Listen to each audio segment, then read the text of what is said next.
End of day 3 here in Kennett, Pennsylvania, here on Forever Home. We're going to take you out back, show you what's going on with this James Hardie project. Let's get going. Here we go. So back around the back of the house, you can see we've got a bit of a color change going on in the back of the living room. We'll show you what that's all about here. The guys have gone through, we showed you yesterday, all of the wood damage that we found because of some improper flashing and things that have been done at the top of this arched window, allowing water to come down between these two window channels. And we had a lot of wood damage behind there. We had a large swath of damaged wood down here. So all of this has been replaced.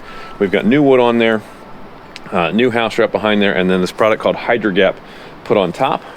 One of the other details that the guys have done, as opposed in trying to make sure that we keep water out, is see the window flash tape that's in here? See how this is actually brought out onto the side of the J channel? That's giving us a good solid seal. And they've done some other measures up at the top here to help make sure that no water is going to get behind this brick molding anymore. And we're going to solve that issue going forward. And then the HydroGap, these little beads, we're going to talk about those in just a second. We'll take it back away. You can see we got 4 pieces of aluminum hanging down. We've talked in other videos about the importance of bringing the J channel at the bottom of the windows. Anywhere that we have a penetration where a window is going to be on a wall, let's go up on the kitchen first. We'll show you this part. So anywhere we've got a corner where wind can blow and be sucked in here, right? If there's any chance of this caulk ever failing, if sealant ever failing and water getting behind there and water comes down, we want to make sure that it winds up out on top of the next piece of clapboard, next piece of siding on the way. So what these are designed to do is bring that water.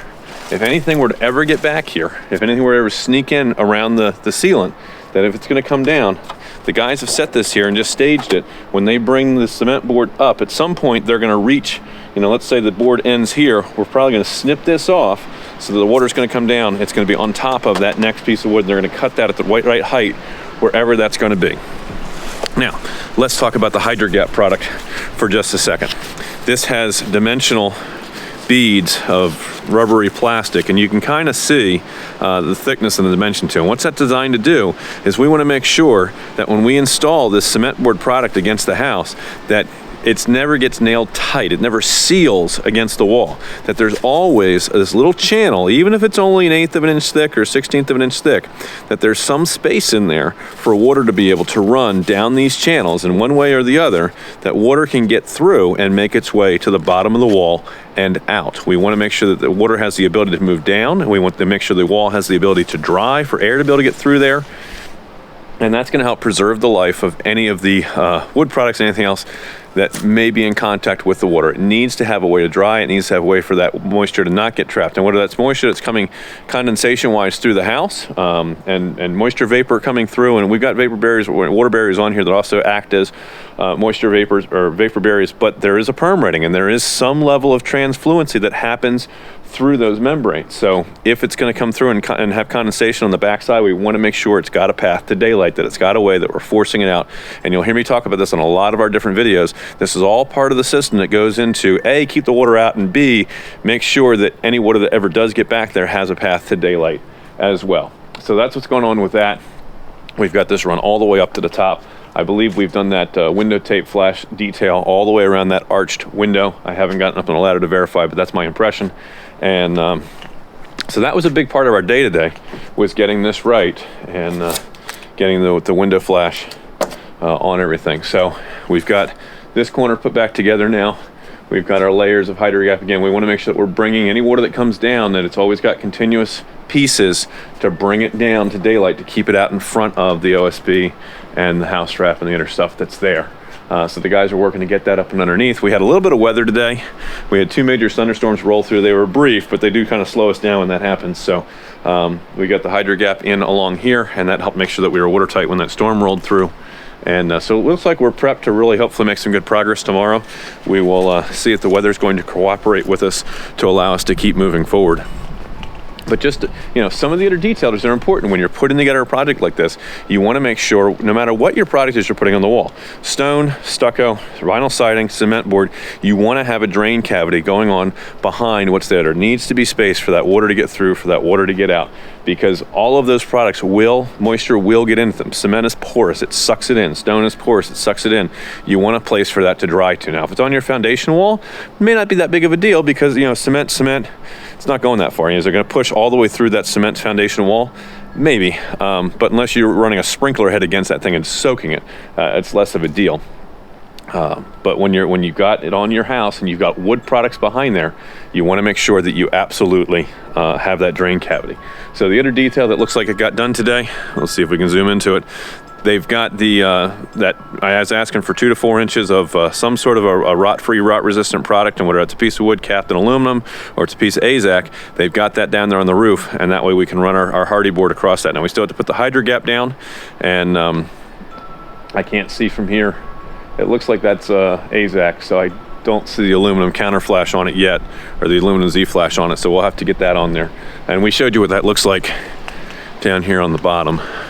In fact, we got a couple pieces right here I can show you the detail on.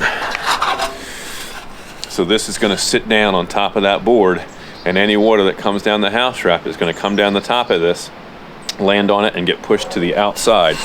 So that water is constantly coming down and being moved out and given a chance to fall off the edge. And so something like this is going to be installed up on top of those boards before the HydroGap goes on, before the cement board goes on. And again, the reason we're doing that is we want to be careful that we don't have any end grains on where, you know, this stuff's even more vulnerable to water damage. The end grains, which aren't painted, which aren't treated, you want to make sure that they're not in contact with water. So they don't want to be touching the roof line, they don't want to be touching a deck.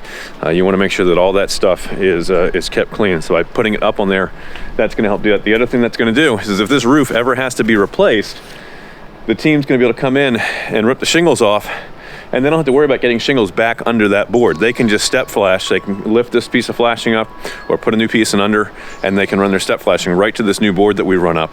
And that's going to make the roofing crew's job a whole lot easier. And that may be a project that we're doing 2 or 3 or 4 years down the road. And if we're back here, I want to make sure that I'm never mad at myself for the way we did a job. So we want to make sure we leave it in such a way that it's going to be easy, whether it's us or somebody else, to come back in here. I never want another contractor cursing me for the way I left something because I made it too difficult for them. We always want to be thinking about the next time that's going to be addressed or dealt with or whatever the next project is. So that's what's going on here in Kennett. If we can solve a problem for you, roofing, siding, windows, doors, decks, finished basements, renovate your bathroom, make over your kitchen, build you an addition, a custom greenhouse, a garage, all those interior annoying things, electrical, plumbing, drywall, spackle, paint. Our team does it all. We have a dedicated office staff standing by weekdays, 9:30 in the morning until 2 in the afternoon at 484-748-0008. Choose option 2 for Cope Built, your full service construction and renovation company, and extension 2 for new projects. We are a Pennsylvania home improvement contractor number 88078. If you're watching on Facebook, like our page so you can keep up with all the new neat stuff going on. If you're watching on YouTube, click that subscribe button and hit the notifications bell, because we're giving you lots of tips and explaining to you how your house goes together and really how to make your house a forever home. So when you're interviewing other contractors to do work on your place, or you're thinking about doing it yourself, you know the right questions to ask, and you can figure out who actually knows what they're talking about and who's just making stuff up.